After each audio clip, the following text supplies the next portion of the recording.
सुत हनुमान की जय, वृंदावन बिहारी लाल की जय, सद्गुरुनाथ भगवान की जय, राधे राधे श्याम राधे। ब्रह्मानंदं परम सुखदं केवलं ज्ञानमूर्तिं द्वन्द्वातीतं गगनसदृशं तत्त्वमस्यादिलक्ष्यम् एकं नित्यं विमलमचलं सर्वधी साक्षीभूतं भावातीतं त्रिगुणरहितं सद्गुरुं तन्नमामि।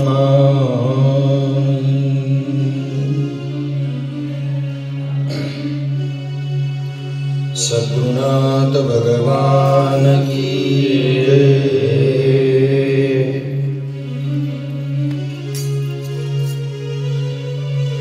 सच्चिदानंद सद्गुरु श्रीपाद बाबा, सच्चिदानंद सद्गुरु रामदास बाबा यांच्या चरणांचा आश्रय करून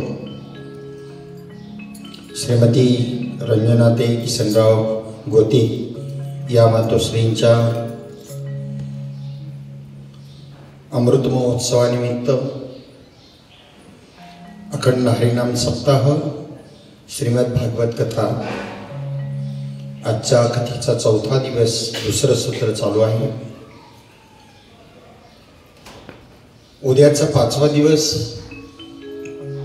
6वा दिवस आणि 7वा दिवस पहिल्यापासूनच आम्ही बांधून घेतलेले की या दिवसाला 2 दिवसाला कृष्ण भगवंताचं चरित्र सांगायचं, शेवटच्या दिवसाला त्याला उपसंहार म्हणतात. त्याच्यामध्ये सुदामा ब्राह्मणाची कथा, मार्कंडेय ऋषींची कथा, राजपरीक्षितीची मोक्षगती. मग त्याच्या अगोदरची जी ही 4 दिवस आहे, ही 4 दिवसामध्ये ज्या कथा होतील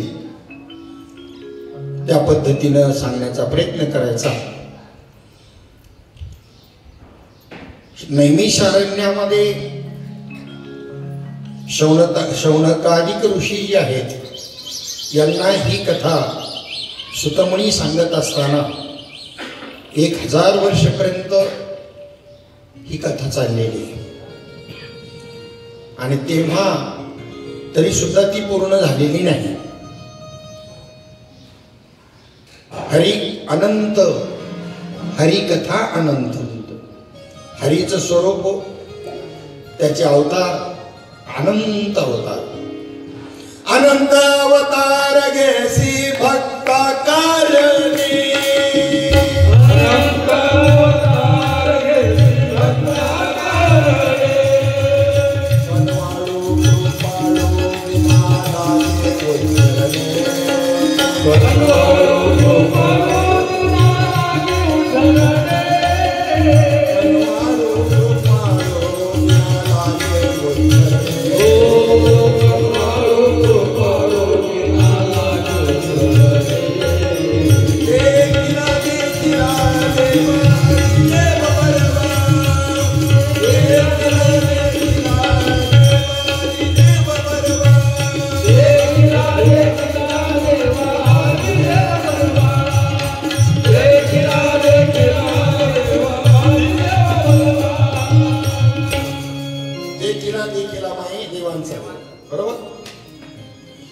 अवताराच्या राशी त्याचं ध्रुवपद आणि योगी या दुर्लभचं ध्रुवपद हे जरा सारखपणा येतो, त्यामुळं थोडंसं मिस्टेक झाली.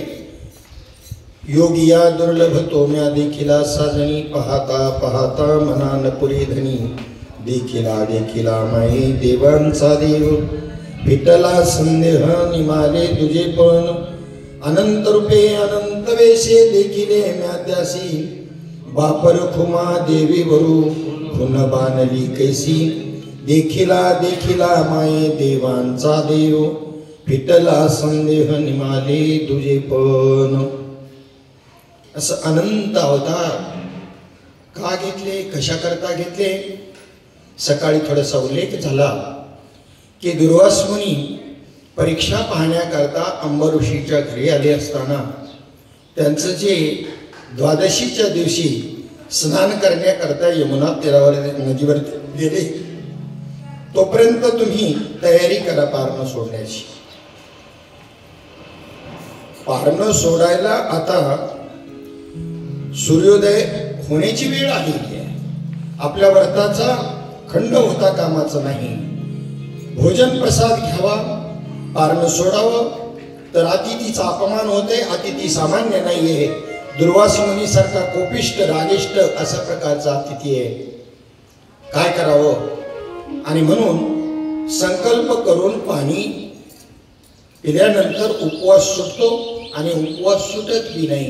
या युक्तीचा आधार घेऊन शास्त्राच्या नियमाप्रमाणे त्याने त्या ठिकाणी तुलसी पत्र घेतलं. तुलसी पत्राने सुद्धा एकादशी सुटते, बाकीचे उपवास नाही सुटत.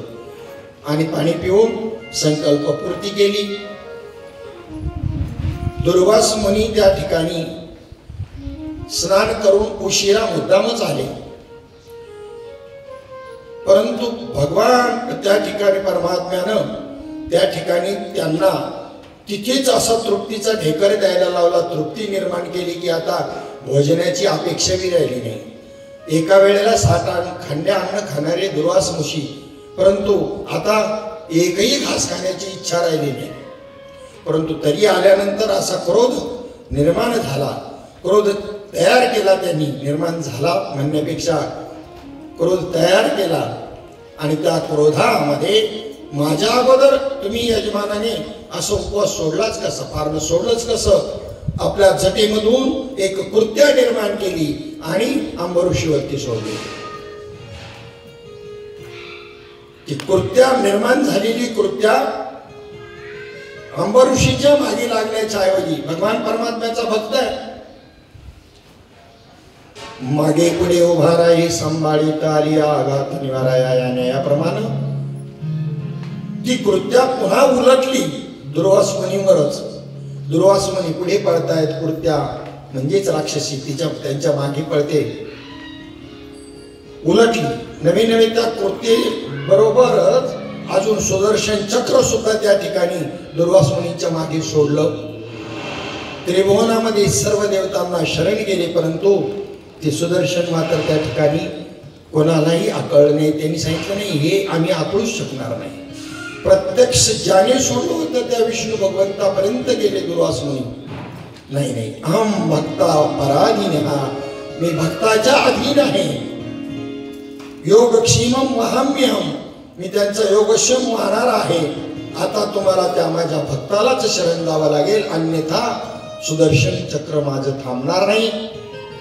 म्हणून त्या ठिकाणी पुन्हा परत यावं लागलं आणि अंबऋषींचे पाय धरावे लागले. परंतु तत्पूर्वी ती कृत्या सोडण्याच्या अगोदरच त्यांनी शाप दिला होता. 10 गर्भवास तुला त्या ठिकाणी सोसावे लागतील. अंबऋषी कारणी जन्म 10 घेतले, कनवाळू कृपाळू पांडुरंगे येवो पांडुरंगे.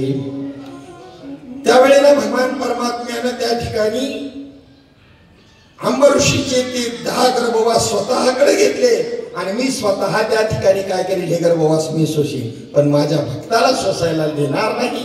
या न्यायाने भगवान परमात्म्यानं ते 10 गर्भवास सोसले आणि म्हणून 10 अवतार महाविष्णूंचे झाले. स्वतः त्यांच्यामध्ये मग दिलगिरी व्यक्त करणे चालू झालं. माझ्याकडून मिस्टेक झाली. दुर्वास मुनी म्हणायला लागले. भगवान परमात्मा म्हणले तुमची चूक नाही, चूक कोणाचीच नाही. खरं तर हा संकल्प माझ्यामध्ये निर्माण झाला, मला अवतार घ्यायचे होते, पण निमित्त काहीतरी घडायला पाहिजे, हे मीच घडवून आणलेले आहे. तुम्ही काही त्याच्याबद्दल चिंता करू नका. आणि म्हणून त्या ठिकाणी भगवान परमात्म्याचे हे 10 अवतार झाले, 10 अवतार झाले. एकदशे चरित्र केले नारायणी. आणि इकडे मात्र 24 अवतारांची कथा सांगितलेली. श्रीमद भागवतामध्ये किती अवतार सांगितले? संत वाङ्मयाने अंबऋषी कथा आधारे फक्त 10 अवतार सांगितले. परंतु श्रीमद भागवतामध्ये किती अवतार सांगितले गेलेले आहेत? 24 अवतार सांगितले. अशा या भगवंताच्या अवतारांच्या कथा त्या ठिकाणी. त्यानंतर राजा परीक्षितीची प्रथम स्कंदामध्ये झालेली कथा, द्वितीय स्कंदामध्ये भगवंताचे हे विविध अवतार, इच्छेनुसार कोणकोणत्या देवतांची उपासना कोणत्या गोष्टी करता करावी, पुत्र संतती करता, ऐश्वर्या करता कोणत्या देवतेची, बला करता, विद्या प्राप्ती करता कोणत्या देवतेची उपासना करावी, हाही भाग द्वितीय स्कंदामध्ये सांगण्यात आला. द्वितीय स्कंदामध्ये सृष्टीविषयक प्रश्न विचारले, ही सृष्टी निर्माण कशी झाली. परंतु जी सृष्टी कल्पित आहे, मायेच्या आधाराने निर्माण झालेली आहे, तिचं वर्णन जास्त साधू संतांनी केलं नाही. कारण कल्पित आहे ते काढून टाकायचं आहे, त्याच्यामुळे जास्त त्याचं वर्णन केलं की श्रोत्याच्या अंतःकरणामध्ये ते अजून दृढ होतं आणि मग काढायला जड जातं, म्हणून त्याचं वर्णन केलं जात नाही. श्रीमद भागवताच्या कथेमध्ये त्या ठिकाणी कृष्ण भगवंताच्या स्वयंवराचं, लग्नाचं वर्णन केलं जात नाही. वैराग्य निर्माण होण्याकरता राजा परीक्षिती वैराग्यशील भूमिकेतून बसलेला आहे आणि शृंगार रसामधून त्याचं वर्णन करायचं मग हे योग्य नाही.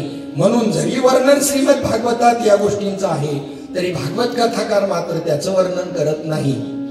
वास्तविक पाहता एखाद्या लग्नाचं वर्णन आणि त्या ठिकाणी भागवतामध्ये आणि ज्याचं आणि मृत्यूच्या ज्याच्या समोर काळ उभा आहे आणि तिथे मात्र तो त्या ठिकाणी त्या वर्णनाशी किती संयुक्त ठरेल.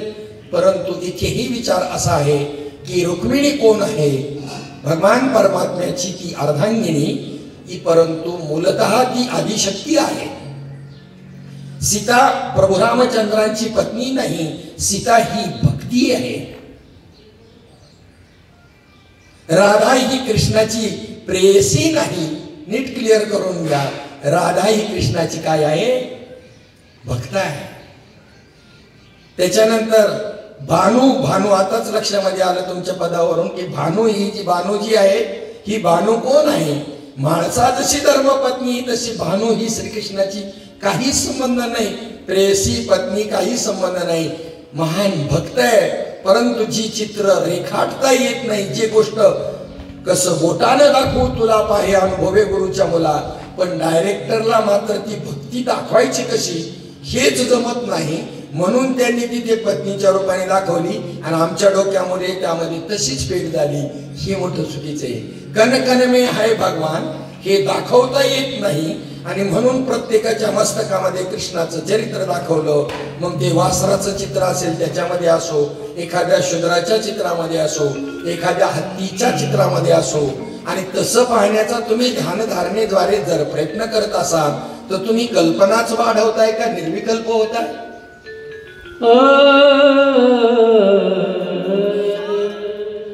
श्याम राधे कोई न कहता,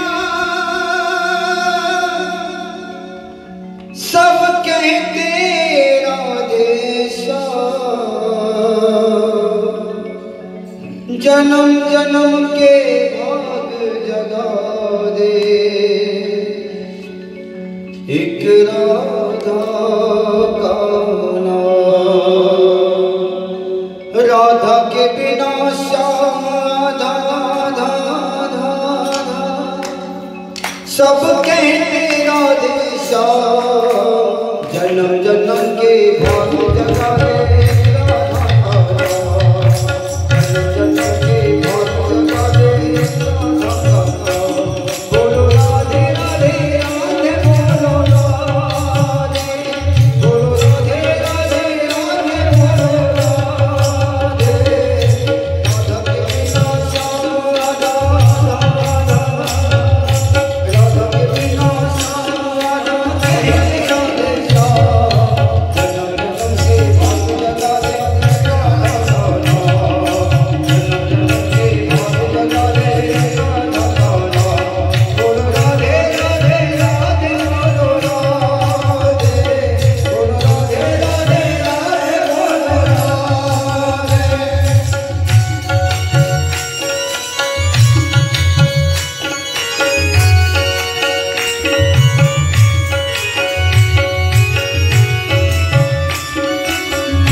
के बिना श्याम आधा कहते राधे श्याम।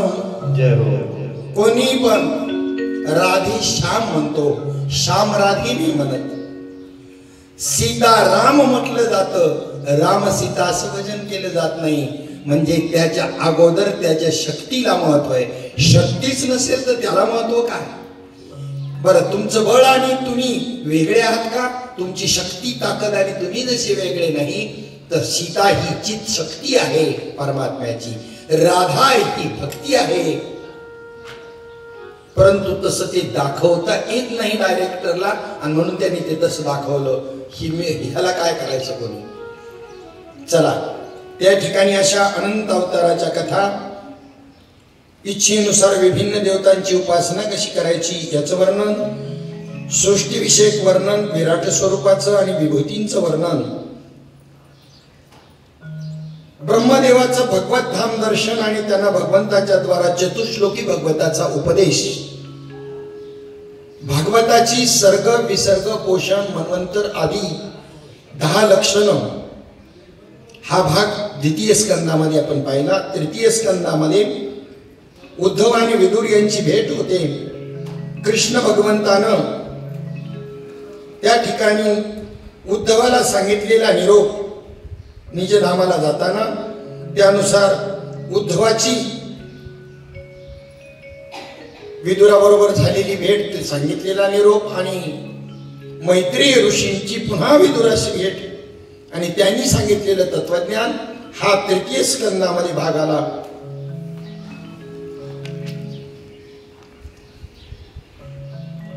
विदुराने काही अनेक प्रश्न परमार्थ विषयक विचारलेले आहेत. त्यानंतर ब्रह्मदेवाची उत्पत्ती कशी झाली हाही भाग आपण पाहिला की नाभी कमलापासून भगवान महाविष्णूच्या नाभी कमलापासून ब्रह्मदेवाची उत्पत्ती झाली. जयाच्या नाभी कमळी जन्म चतुरानना. त्या ब्रह्मदेवाने भगवान परमात्म्याची स्तुती केली आणि ही सृष्टी निर्मिती करत असताना 10 प्रकारची सृष्टी कशी निर्माण केली आणि ती सृष्टी पुन्हा त्याला कशी गिळंकृत करायला लागली. पुन्हा त्या ब्रह्मदेवानी मानस सृष्टी निर्माण केली. मरीची आदी, अंगीर आदी जे काही सप्त ऋषी आहेत त्यांची निर्मिती करून त्यांना पुन्हा सृष्टी निर्माण करण्याचा आणि ऑर्डर केली. मन्वंतरादी कालविभागाचं वर्णन केलं. जी 7 द्वीप आहेत या भूतलावरती याची निर्मिती कशी झाली. त्यानंतर ही सृष्टी, ही पृथ्वी जी निर्माण केली, ही पृथ्वी हिरण्याक्ष नावाच्या दैत्यानं रसातळाला नेली. त्यावेळेला त्या हिरण्याक्षाच्या तावडीमधून पृथ्वीची सुटका करण्याकरता भगवान परमात्म्याचा वराह अवतार झाला. सहज ब्रह्मदेव बसलेले असताना आणि त्यांच्या नाकामधून एक छोटस वराह म्हणजे डुक्कर त्या ठिकाणी निघालं आणि थोड्याच वेळामध्ये छोटं छोटं मोठं मोठं मोठं मोठं मोठं होत अजस्र स्वरूप धारण केलं. त्या हिरण्याक्षाचा वध त्या ठिकाणी केला आणि पुन्हा त्या ठिकाणी आपल्या मूळ स्वरूपाला ते त्या ठिकाणी त्याला पाठवलं. त्या ठिकाणी संपूर्ण विश्वामध्ये अंधकार पसरला. ती बाळंतच व्हायला तयार नाही. तिच्या पोटी हे हिरण्याक्ष आणि हिरण्यकश्यपू जे यायला लागले तर त्यावेळेला अशी स्थिती निर्माण झाली. देवतांनी विचारले हे कशाचा परिणाम आहे. सांगितलं असा परिणाम आहे. त्यावेळेला ब्रह्मदेवानी सांगितलं की हा हिरण्याक्ष आणि हिरण्यकश्यपू कोण आहे. एक वेळची गोष्ट आहे. सनकादिक ऋषी फिरत फिरत फिरत फिरत वैकुंठाला गेले आणि ते धडक आतमध्ये थांबा, बोर्ड दिसत नाही, परवानगीशिवाय आत जायचं नाही म्हणून. आता तिकीट काढल्याशिवाय कुठे प्रवास करणं योग्य नाही. परवानगीशिवाय आत जायचं नाही हे बोर्ड कोणा करतायत. राजाच्या राणीला आहे का तो बोर्ड. राजपुत्राला आहे का परवानगीशिवाय आत जायचं नाही तो बोर्ड. तसं यांच्याकडं यांनी तिकीट काढलेलं नव्हतं. मग त्यांनी त्या ठिकाणी विचारलं तर त्यांची ड्युटी बरोबर आहे, परवानगीशिवाय आत जाऊ द्यायचं नाही. परंतु ज्यांना कुठेही विश्वामध्ये प्रतिबंधच नाही कुठेही जायला, असं जर वरदान आहे म्हणजे तर खात्याचा माणूस असन तर खात्याच्या माणसाला तिकीट काढावं लागतं का? नाही. मग त्यांना पासच होता तो. हे माहिती नसल्यामुळं त्यांना क्रोध आला आणि त्यांना शाप दिला जयविजयांना की 3 जन्म राक्षसी योनीला तुम्ही प्राप्त व्हाल. परिणाम, पहिला जन्म त्या ठिकाणी हिरण्याक्ष आणि हिरण्यकश्यपू, दुसरा जन्म रावण आणि कुंभकर्ण आणि तिसरा जन्म शिशुपाल आणि वक्रदंत. तिथे उद्धार होऊन पुन्हा ते आपल्या स्वस्वरूपाला प्राप्त झाले. त्यांचं भांडण काय चाललंय तेवढ्यात महाविष्णू तिथे आले आणि मग हे एकमेकांची क्रोध आल्यावर माणसाला विवेक येत होत नाही. विवेक मावळल्यानंतर, विवेक तयार झाल्यानंतर आणि क्रोध मावळल्यानंतर दोन्ही माफी मागायला लागले. तेवढ्यात भगवान परमात्मा म्हणले काही नाही, माफी मागू नका, तुमच्या दोघांची चूक नाही. मला भूतलावरती अवतार घेण्याची इच्छा झाली, लीला करण्याची इच्छा झाली, म्हणून मीच हा संकल्प माझ्यामधून निर्माण झाल्यामुळे ही घटना घडली. दोघांचाही दोष नाही. मग माझ्याबरोबर लीला करण्याकरता जे पार्षद पाहिजे ते माझेच सवंगडी पाहिजेत ना, दुसरी मला चालणार नाही. आणि माझ्यामधून हा संकल्प निर्माण झाल्यामुळे ही घटना घडली. पुन्हा लवकरच तुम्ही त्या ठिकाणी आणि ह्या आपल्या परमधामाला परत प्राप्त व्हाल, काहीही चिंता करू नका. त्यांचीही माफी स्वतः सनकादिकांची भगवान परमात्म्याने मागितली. काय अधिकार आहे म्हणून तुकोबाराय त्या ठिकाणी त्या सनकादिक ऋषींना शरण जातात काकडार्तीच्या अभंगामधून.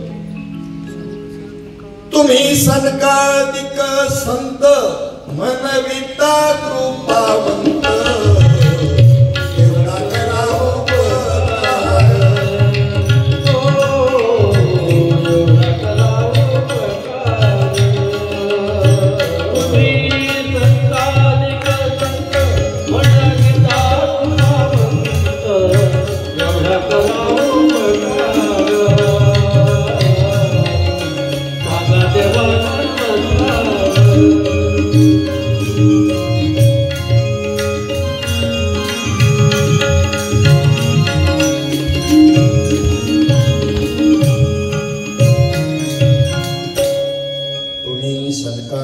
संत मनविता कृपावंत, एवढा करा उपकार. सांगा देवा नमस्कार. 5 वर्षाच्या बालकासारखे अजून त्यांचे देह आहेत आणि या भूतलावर ज्याचं भाग्य असेल त्यांना निश्चितपणे ते भेटतात. 7 चिरंजीव अश्वत्थामा बलिर्व्यास हनुमानश्च विभीषण, ही जी 7 चिरंजीव आहेत, नर्मदा परिक्रमा करताना अश्वत्थाम्याची भेट होते पूर्व सुकृत असेल तर.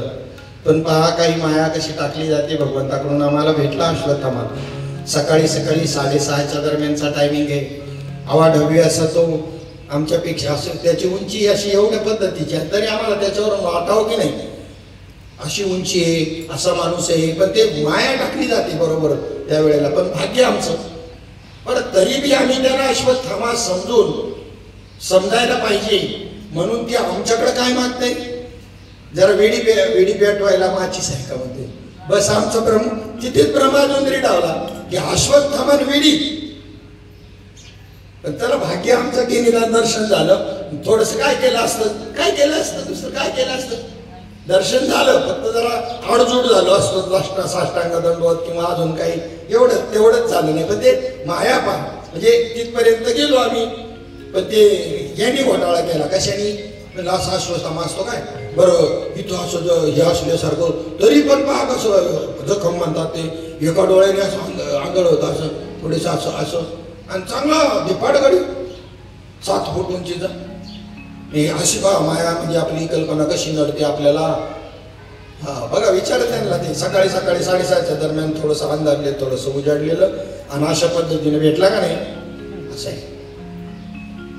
चला पुढे आपला काय विषय चालला होता. वराह अवताराची कथा. त्या ठिकाणी वराह अवताराची कथा झाली आणि त्यांचं मूळ स्वरूप काय आहे, मूळ रूप काय आहे, तर ते कशी या ठिकाणी 3 जन्म राक्षसोनीला प्राप्त झाले याची मूळ कथा म्हणजे जय विजयाची कथा, ही आपण विषय चाललेला होता.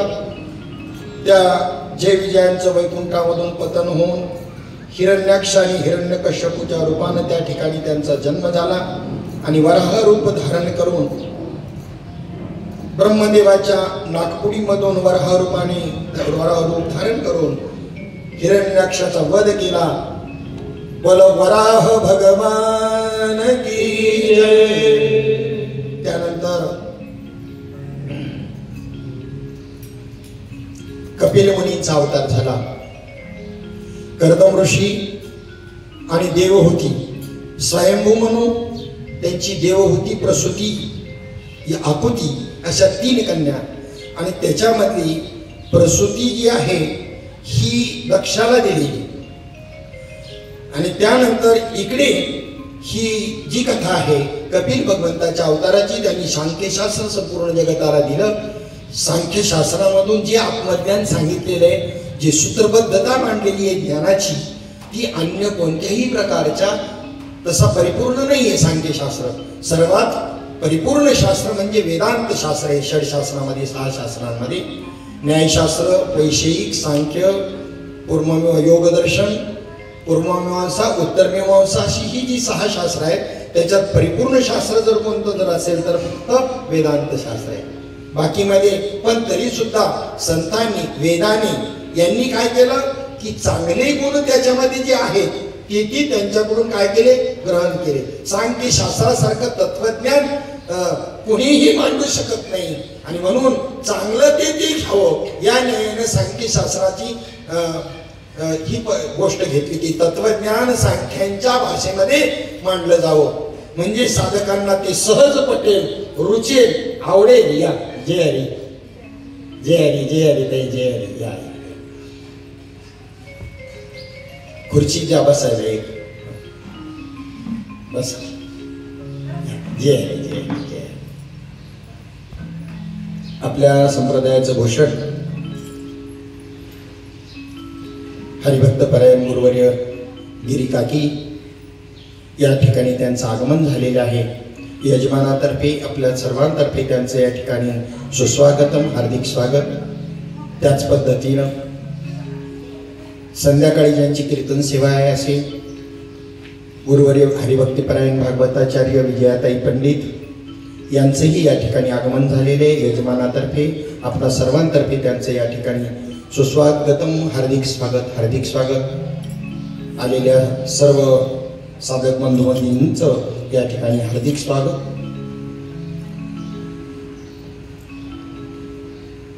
काय विषय चालला होता आपला? कपिल मुनींचा अवतार. कपिल मुनींचा अवतार ज्यांच्या पोटी झाला. सिंहाचा जो काही पिल्ल होतात ना सिंहिणीला ते अशी 10-12 नाही, 1 किंवा 2च, पण अशी बलवान असतात. मग त्यांचा संघ कसा होतो, किती होतो, किती दिवसातून होतो, विचार करण्यासारखी गोष्ट आहे. आमच्या पोटी छत्र या पुढे या इकडे, या इकडे अजून पुढे. आमच्या पोटी जर असे बलाढ्य, असे शूरवीर, असे क्रांतिकारक, असे संत जर जन्माला यावे असं वाटत असेल तर अवघड काही नाही. कळत कोणाला नाही, कळतंय सगळ्यांना पण वळत नाही सगळ्यांना. वळलं का झालं, कळून नाही होतो. कळल्यावर काय करावं लागतं, वळावं लागतं. वळलं पाहिजे म्हणजे आचरणात आलं पाहिजे. ते तेवढंच होत नाही, कळतं मस्त, पण फक्त सांगण्यापुरतं कळतं, सांगायकरता कळतं आणि परत आपण आचरण करण्याकरता ते मात्र प्रत्येकाला वाटतं छत्रपती शिवाजी महाराजांचा अवतार का होत नाही, का नाही माऊली येत, का नाही तुकोबाराय येत, कोण म्हणता येत नाही. दृष्टीवर पडळ आलेत, नजरेसमोर माऊली ज्ञानोबारायांचा अवतार होऊन जातो तरी सुद्धा टकटकी लावून बसलेत, अजून का अवतार व्हायना. ज्ञानेशाची मूर्ती अवतरली घोटी प्रती. प्रत्यक्ष माऊलींचं कार्य पूर्ण कार्य राहिलेलं पूर्ण करण्याकरता सच्चिदानंद श्रीपाद बाबांचा अवतार झाला. जे कार्य माऊलींकडून राहिलं थोडंसं, आम्ही नेहमी सांगत असतो की माऊलींनी 22व्या वर्षी समाधी घेतली, 16व्या वर्षीच निघाले होते, पण तिन्ही भावंडांनी 2-2 वर्ष थांबा आमच्या करता म्हणून 6 वर्ष वाढली. मग कलियुगामध्ये शतक गणिले असं जर आयुष्याची गणना आहे तुकोबारायांच्या भाषेत, तर 100 मधून 22 गेल्यावर खाली किती राहतात? आणि तेवढंच आयुष्य सच्चिदानंद श्रीपाद बाबांचं उगच नाही म्हणत. आणि कार्याचा जर विचार केला तर जे तत्वज्ञान या ज्ञानेश्वरीच्या रूपाने माऊली ज्ञानोबारायांनी सांगितलं ते सोप्या भाषेमध्ये आणि प्रत्यक्ष अपरोक्ष दर्शनापर्यंत नेऊन देण्याचं सामर्थ्य ज्या महात्म्यामध्ये होतं त्यांना ज्ञानोबाराय नाही म्हणायचं तर काय म्हणायचं? तुम्हाला ज्ञानोबाराय कसे पाहिजे ही तुमच्या कल्पनेप्रमाणे तुम्ही कल्पना करता. प्रत्यक्षात आहेत कसे? ज्ञानियांचा गुरु राजा महाराव म्हणती ज्ञानदेव ज्ञानदेव म्हणती ज्ञानदेव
माऊली ज्ञानेश्वर महाराज.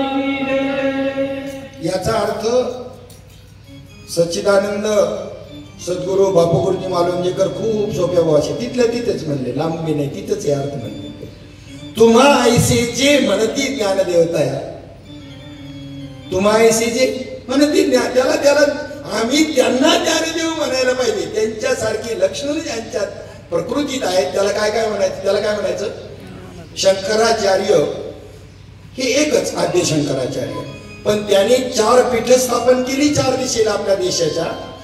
त्यावेळेला त्या पीठावरती जो कोणी येईल त्याला काय म्हणलं जाते? शंकराचार्य म्हणलं जाते. त्यांची नावं भिन्न भिन्न आहे, जयेंद्र सरस्वती असती, परंतु त्यांना म्हटलं काय जातं? शंकराचार्य.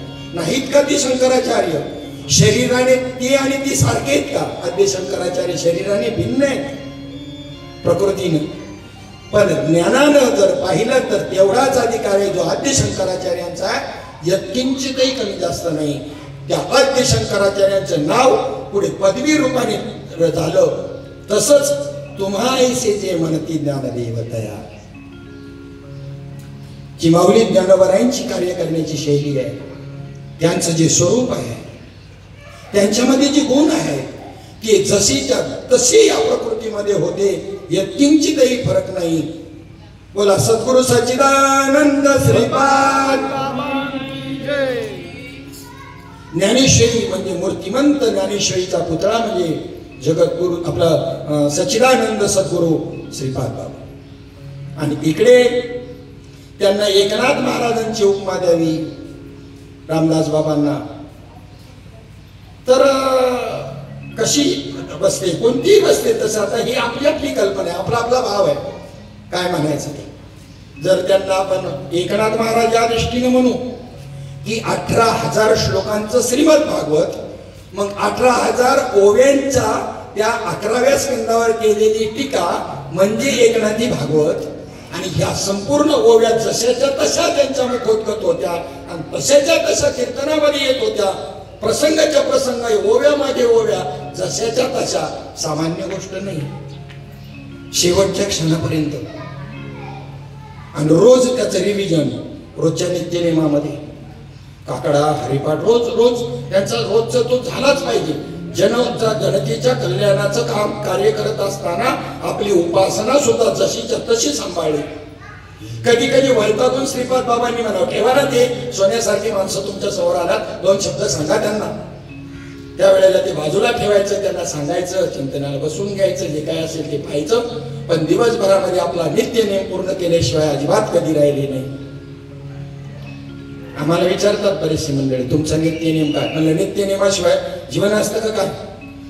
अजूनपर्यंत म्हणलं आमचा नित्य नेम माझा चुकला नाही. सकाळी न चुकता सकाळी नाश्ता, दुपारचं जेवण आणि संध्याकाळचं जेवण अजून कधी चुकलं नाही. नित्य नेमाने करतो. बघा नित्य नेम आमची. काही नित्य नेमावीन अन्न खायतेची श्वान. काही नित्य नियम उपासना न करता जर अन्न खात असेल तर त्याला श्वानाची म्हणजे कुत्र्याची उपमा दिलेली आहे. काय नियम करतो आपण? बरं नियम काय करायचंय? पर्वताच्या दिलेल्या नामाचं चिंतन करायचंय. कुणीकडे चालले घेऊन संतांनी काय सांगितलंय चिंतन त्याचा जप करायचा. बसले नळ्या फुकीत अजून प्रबोध अजून आता थोडस जातो, बोलता बोलता सांगतो, जरा जातात बोलता बोलता. आणि हे कर्तव्य आहे आमचं. अवतार तरी कशा करतात? आवरण धर्मावरती निर्माण झाल्यानंतर ते त्या ठिकाणी आवरण नष्ट करण्याकरता अवतार आहे. आणि आम्ही काय चपात्या जोडायला आलो? ते म्हणतात आलो याची कारणाची, आम्ही चपात्या जोडायला आलो. शास्त्राला धरून इकडे शास्त्र प्रचिती, तिकडून गुरु प्रचिती, आम्हाला आलेली आत्मप्रचिती, या तिन्हीचा मेळ यांच्या समोर घालून द्यायचा. कुठं चुकत असेल तर दुरुस्त करून द्यायचं. महावाक्याचा उपदेश भला, त्याचा जप नाही बोलिला, त्याचा विचार केला पाहिजे साधके. दासबोधामध्ये महावाक्य विवरण नावाचं प्रकरण आलं. त्याच्यामध्ये सांगितलं मग महावाक्य 4 वेदांची 4 महावाक्यामध्ये तत्वमसी महावाक्य बी येतं. आणि तेच तुम्हाला प्रबोधाचं साधन म्हणून दिलेलं आहे. आणि एवढी टळटळीत अशी ओळी असताना सुद्धा आम्ही त्याचं चिंतन करतोय. आणि म्हणून आता संप्रदाय त्याच्यामध्ये अडकलेला आहे. विद्या मायेमध्ये सगळा संप्रदाय अडकलाय आता सध्या. भजन ते करायचे. अरे भजन तर आता हेच करायचं, याला ज्ञानोत्तर भक्ती म्हणतात. ओम नमो भगवते वासुदेवाय. ओम नमो भगवते वासुदेवाय.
निर्गुणाचा अनुभव घ्यायचा आहे, त्यावेळेचं साधन वेगळं आहे.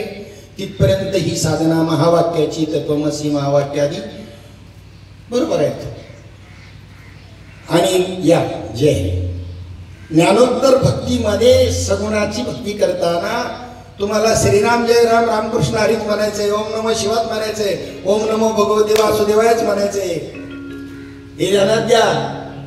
निषेध नाही, पण पूर्व स्थितीमध्ये तुम्हाला महावाक्याशिवाय तुमच्या वृत्तीतला आवरण दोष जाणारच नाही.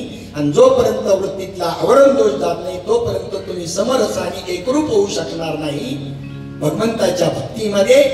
म्हणून ज्ञानपूर्व भक्तीमध्ये महावाक्याची साधना आहे. भगवंताचं नाम त्यालाच म्हणतात. वास्तविकता जे काही आहे ते मात्र भगवंतात त्यालाच माया आहे म्हणतात. ही मूळ माया आहे. जे स्फुरण आहे ना ती मूळ माया आहे. अहम ब्रह्मास्मी हे स्फुरण म्हणजे मूळ माया आहे. सोम ही माया आहे, मूळ माया आहे. परंतु हे सगळं लचांड बाकीचं जे आहे ना ते घालवण्याकरता तिचा अंगीकार करायचा आणि नंतर तिला सोडून द्यायचं आणि मग उरलं ते स्वस्वरूप आहे, तुमचं स्वरूप आहे. बापूवरती सुंदर दृष्टांत सांगायचा. पोरांनी खेळता खेळता खेळता ती जाळ फुकायची फुकणी आहे ना तिच्यामध्ये चिंध्या घुसवल्या, चिंध्या, आणि मग ती फुकता येईना चिंध्या अडकल्यामुळं. किती सोपं आहे पा. आईनं काय केलं, त्या आकाराची एक काठी घेतली आणि त्याच्यामध्ये वरून अशी ठोकली दगडाने. त्याच्याबरोबर काय झालं, काय काहीच नाही झालं. बघू पाय तुमची उभे राहा. मग असं काय करता, मग काहीच नाही झालं कसं काय, चुकीचं काय बोलतो, काहीच नाही झालं. काय झालं सांगा. चिंध्या बाहेर पडल्या काठी अडकली. बोंबला हातावर चुना घालू. काठी काठी निघायला पाहिजे का नाही, नाही निघायला पाहिजे. काय करू, असं नका करू मला हलका. ते असं काय करतात. एक तर मी विद्यार्थी आणि तुम्ही मला असं अडकवल्यावर कसं जमायचं. चिंध्या निघण्याकरता काठी घेतली की नाही, वरून ठोकल्यानंतर चिंध्या निघाल्या आणि काठी जर अडकली तर फुकणी वापरता येईल का. म्हणजे काठी बी परत काढून घ्यायची आणि मग फुकणीचा वापर करता येईल. मग एक भूमिका सोमचा अंगीकार करायची आहे आणि पुन्हा सोम तेही असतं बरे झालं, उरलं ते मूळ स्वरूप आहे. याला दृष्टांत बाबा सांगायचे श्रीपाद बाबा की त्या ठिकाणी एका काट्याने दुसरा काटा पायात जो घुसलाय तो काढायचा आणि हा दुसरा काटा काय करायचा, वरच्या खिशात व्यवस्थित ठेवायचा. एखाद्या झाडाखाली झोपलं का बरगडीत घुसून घ्यायचा आणि ऑपरेशनवरच जायचं. तर तोही काटा त्याकरता काय करायचा, दोन्ही काटेच आहे. हा पहिला काटा काढण्याकरता दुसरा काटा घेतला, तोही टाकून द्यायचा काटा निघाल्यावर. दुसरा दृष्टांत महात्म्याने सांगावा तो काळी घार आणि पांढरी घार. बंगालमधून आलेली होती तिसरी, रूपवान आहे आणि एका पुरुषाला तरुणाला पाहिलं, त्याचं रूप पुन्हा त्याच्या प्रॉपर्टीचा विचार केला, पाहिलं, चौकशी केली, असा पती मिळायला पाहिजे आणि अडकवला जाळ्यामध्ये. प्रेमविवाह झाला. परंतु ती बंगाली विद्या शिकलेली चिटकी नव्हती. तिला जर राग आला, तिच्या मनाविरुद्ध काही घडलं का लगेच ती त्या ठिकाणी काळी घालवायची, याला पाराची झपाटून वर पाडून असा त्रास द्यायची ना. वैतागले हे, खाऊन पिऊन पार असं सुकायला लागलं पार. एका महात्म्याला त्या ठिकाणी त्यांनी सांगितलं असं अशी माझी तरा असते, ती जरी काय करायला पाहिजे असं चिंता नाही. लगेच नाही गेला महात्म्याकडे, फिरायला असा सहज गेला एकांतामध्ये. तर तिथे त्याला दुसरी एक स्त्री तिथे भेटली, खूप सुंदर, तीही पांढरी साडी नेसलेली. तिचं चित्त ह्याचं रूप पाहून जडलं. तर म्हणलं मला पहिले लग्न झाले नाही, तुम्ही मला आवडलेला आहात, परंतु माझी जी पहिली पत्नी आहे ती अशी अशी आहे, तिला बंगाली विद्या आहे, ती चिटकीने, ती मला असे त्रास देते, घाबरू नका. मी तिच्यापेक्षा भारी आहे, मी बी बंगालमधूनच आले, बंगाली चिटकीन विद्या मी बी शिकलेली आहे. तुम्ही फक्त मला तिथपर्यंत घेऊन तर चला. हडळी का बघते म्हणले मी, बाकीचं माझ्यावर सोडा म्हणले. तिला मी माझी विद्या तिच्यापेक्षा भारी आहे, मी त्याला लगेच तिनं माझ्या नजरेला जर भिडवल्याबरोबर ती लगेच काळी गारवणार का, मी लगेच पांढरी गारवणार, तिला मारून टाकते. परत मी तुम्हाला हे उडीत मारून देते, हे नीट ठेवायचे, माझ्या अंगावर टाकायची. तिचा काटा काढला, माझ्या अंगावर टाकले का मी पुन्हा श्री रूपाला प्राप्त होईल. मस्त दोघे जण लग्न करू, सुखाने संसार करू. आणि एका महात्म्याने ही त्यांचं बोलणं ऐकलं होतं. थोडंसं बाजूला झाल्यानंतर महात्मा त्यांच्या जवळ गेला. त्याला सांगितले, बघ तिने सांगितले ते बरोबर आहे, तुला काळ्या गाडीतून तू सुटका करून घ्यायची आहे ना, तुला छळते ना ती, पण पुन्हा मात्र त्या ठिकाणी हिनं पांढरी गारवून तिला मारल्यानंतर हे उडीत तिच्या अंगावर टाकू नको. जगायचं असेल, सुखाला प्राप्त व्हायचं असेल तर. तिच्या विद्येने एवढा तो वायाला गेलाय. कोणत्या विद्येने? अविद्येने. अविद्येने. तर अविद्या माया आणि दुसरी जी आहे ही पांढरी गार म्हणजे ही विद्या माया.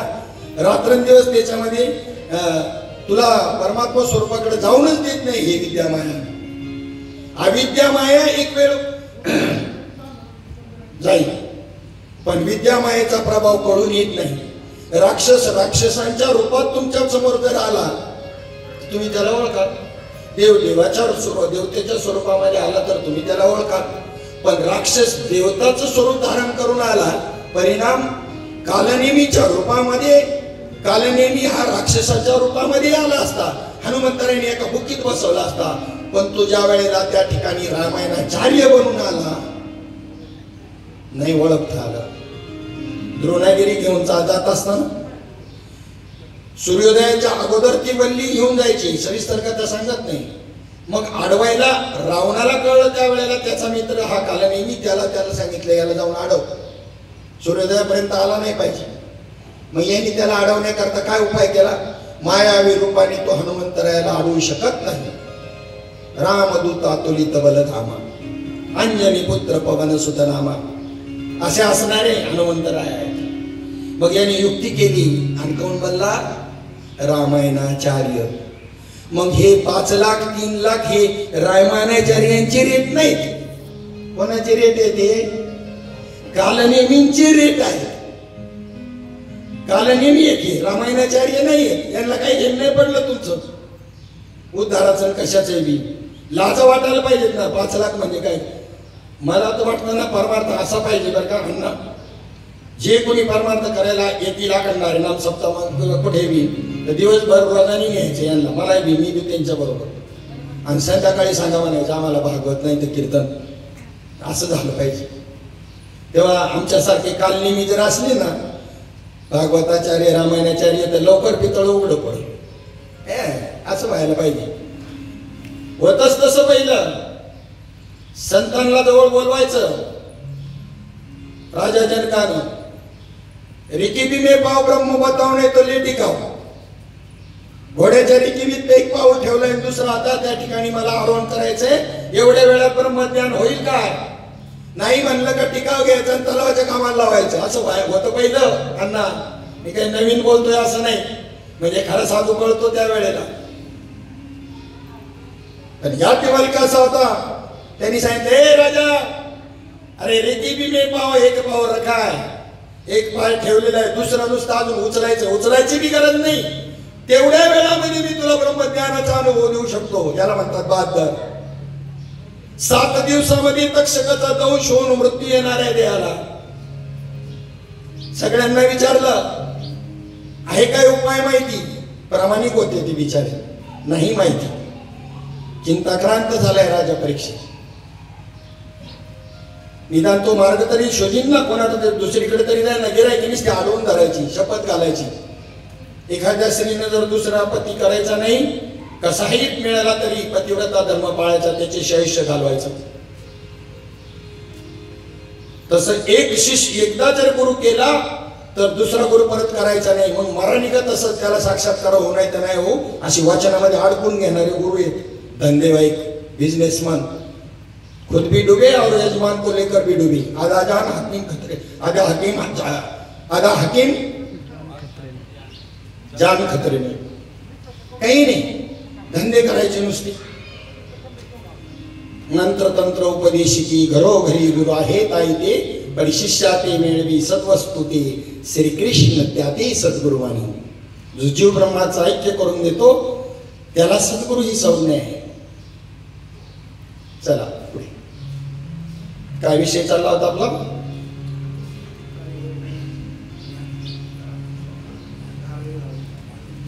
काळी घर आणि पांढरी घर. ताबडतोब महात्म्याने सांगितलेल्यानुसार हे गेला तिथं तिनं पाहिलं बरोबर, दृष्टीनं ओळखलं बरोबर, ती लगेच काळी घार झाली, ही लगेच पांढरी घार झाली. हिने तिला क्षणामध्ये मारून टाकलं. आणि हा त्याच्या ध्यानात आलं, उडीत टाकायच्या बरोबर महात्म्याने सांगितलं होतं काठी घेऊन मारून टाक. काठी घेतली, तिला मारून टाकलं आणि मग तो समाधानाला प्राप्त झाला. मी जे आहे ही काळी घार आहे, तिला मारण्याकरता मी ब्रह्म आहे, मी आत्मा आहे, मी ब्रह्म आहे. ह्या अब्रह्मास्मी वृत्तीनं तिला मारायचंय, देवस्मी वृत्तीला, आणि हिचा बी त्याग करायचा ह्या वृत्तीचा बी. सहज मी आंधळा गा निज निराकार पंथे वृत्ती ही निवृत्ती झाली जनन दिसे तेथे मी माझे हरपले ठाई जेथीच्या तेथे अदृश्यतेचे झाले काही दृश्य जे होते सुखे मी निजलो गा शून्य सारून तेथे त्रिकुटशी गरी गा दान मिळे आई ते हम ब्रह्मास्मी ही वृत्ती सुद्धा वृत्ती हे निवृत्ती झाली मग जनन दिसे ती ही वृत्तीच आहे ना मी ब्रह्म आहे ही वृत्ती आहे वृत्ती शिल्लक आहे ना मी ब्रह्म आहे ना वृत्ती आहे ते ब्रह्मज्ञानच आहे परंतु संकुचित आहे एक देशी आहे मी ब्रह्म आहे नाही एकदा तूच ब्रह्म नाही अख्खं विश्वच ब्रह्म आहे पण हे बाकीचं घालवण्याकरता त्या ब्रह्मास्मीवरती अंगीकार केलाय आणि त्याच्या पुढे स्वस्वरूपाला प्राप्त होताना अहम सोहम कोहम मुळया सांडी उपाधी अहम जाण्याकरता सोम स्वीकारले ना मग आता किती मोठं उदाहरण दिलं कापुराच्या वाती उजळल्या ज्योती ठाईच समाप्ती बाबा सांगायचे 1,00,000 रुपये वर्गणी जमा करून तुम्ही कापूर आणा आजही एका डोंगरा एवढा ढीग होईल 1,00,000 रुपयाच्या कापराचा आणि त्याला अग्नी लावून एक चिमूटभर राख मला द्या तुमच्या घरी कच्च्या घड्याने पाणी भरली तसा साधूचं बोध आहे बरं खाली काही शिल्लक नाही राहिलं काही शिल्लक नाही राहिलं म्हणजे परमात्मा शिल्लक राहिला काही शिल्लक नाही राहिले इथपर्यंत तुमचा जो त्याला शून्यवाद म्हणतात बौद्धांचा शून्यवाद खंडित केला एके हाती तंतू जो स्वभाव होता त्याच्यामध्ये बौद्ध मताचं खंडन केलेलं आहे दरवाजा वाजवला कोण आहे घरात आणि तिकडून माणूस म्हणतोय घरात कोणीच नाही जोडेल नाही बोलतोय कोण शून्यवादीतच खंडित होतो की नाही घरात कोणीच नाही असं कोण म्हणतो किती सोप्या भाषेमध्ये वेदांताने खंडन केले सगळ्या शास्त्रांचं पण सांख्यशास्त्रामधून तत्वज्ञान कसं मांडावं ही शिकलं वेदांतांनी त्याला बाजूला नाही ढकललं महात्म्यांनी वेदांनी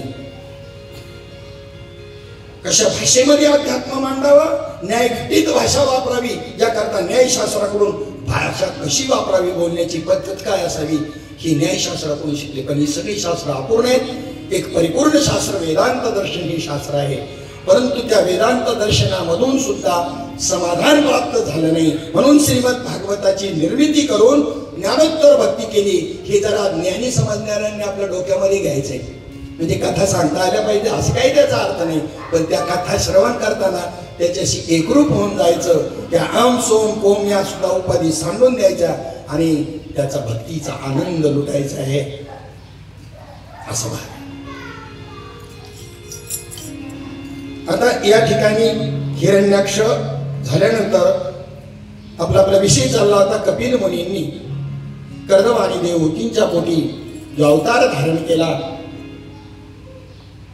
अकोती प्रसूती आणि देवहूती हा जो वंश आहे प्रियव्रत राजा स्वयंभू म्हणून आणि त्याच्या जो प्रियव्रताचा हा एक वंश आला आणि उत्तानपादाचा ध्रुव बाळाचा तो वंश आला तिकडे अंगवेन आदी राजे जे झाले त्या कथा तिकडे येतात आणि इकडे कर्दम ऋषी देवहूती यांच्यापासून कपिल मुनींचा अवतार झाला आणि त्याने त्या ठिकाणी आईला जो शास्त्राचा उपदेश केला त्याच्यावर एक दत्तप्रबोध म्हणून ग्रंथ आहे खूप सुंदर ग्रंथ आहे वाचा प्रबोधित माणसाला अतिशय उत्तम साधन आणि मार्गदर्शन त्या दत्तप्रबोध ग्रंथामध्ये आहे ते सांख्यशास्त्राचं पूर्ण तत्वज्ञान कपिल मुनींचं तत्वज्ञान संपूर्णपणे त्याच्यामध्ये आलेलं आहे त्यांच्या पोटी त्या ठिकाणी मी हे सांगत होतो की सिंहाची पिल्ली जास्त नसतात एक नाही तर दोनच जन्माला येतात पण असे बहादर असतात हत्तीचा गंडस्थळ फडून त्याच्यातले मोती काढणारे हे सिंहाचे छावे असतात संघ तेवढाच हे मी सांगत होतो की आज असे अवतार होण्याची आम्ही वाट पाहतो आणि डोळ्यासमोर श्रीपाद बाबा माऊली ज्ञानोबारायांसारखा अवतार होऊन जातो तरी असे डोळ्यावर धरून पाहतच राहतात आणि मग नंतर आम्हाला वाटलं तुम्हाला काय वाटलं तुम्हाला आता बसा बोंबलत चुना घालून अशी कुठे भाषा असते का असे कुठे शिव्या देणं असतं का असं कुठे महात्मा असतो का आणि आता आमच्याकडे येतात नतमस्तक होऊन आम्हाला सांगाय म्हणजे हे त्या कथेसारखं झालं नवनाथ ग्रंथातल्या. गोपीचंदाने जालिंदरनाथाला लिदीमध्ये काढलंय आणि त्याच्या शिष्याचं मग उठाठेव करतोय, आम्हाला हे सांगा. तसंच झालंय, त्याच्या कानेत ना त्याच्या गुरुला लिदीत काढले गोपीचंदाने आणि सांगा आम्हाला कशी करत आहे. मग इथे त्या देवहूती मातेला शरण जातात. देवहूती माता शरण जाते कपिल मुनींना आणि ते तत्वज्ञान, तो उपदेश त्या श्रीमद भागवतामध्ये सांख्य तत्वज्ञानाचा याच्यामध्ये आलेला आहे. ते खूप सुंदर असं तत्वज्ञान आहे, साधकाकरता उपयुक्त तत्वज्ञान आहे. खरं तर त्याला भागवती संज्ञा आहे, कथांना नाही. नारद वसुदेव संवाद हे भागवत आहे. राजा रघुगण भरत यांचा संवाद ते भागवत आहे. की जेवढे संवाद त्या भागवतामध्ये आलेले आहेत ते खरं भागवत आहे, ते खरं अध्यात्म आहे. साधका करता ते आवश्यक आहे, पण निरस दूध पचायला लय कठीण आहे, त्याला व्यायामच लागतो, नाही तर जुलाभाव जाईल.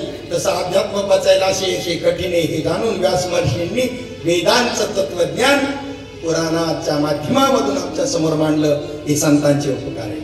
काय सांगू आता, काय सांगू आता संतांचे उपकार. काय सांगू आता संतांचे उपकार. काय सांगू आता संतांचे उपकार. काय सांगू आता संतांचे उपकार.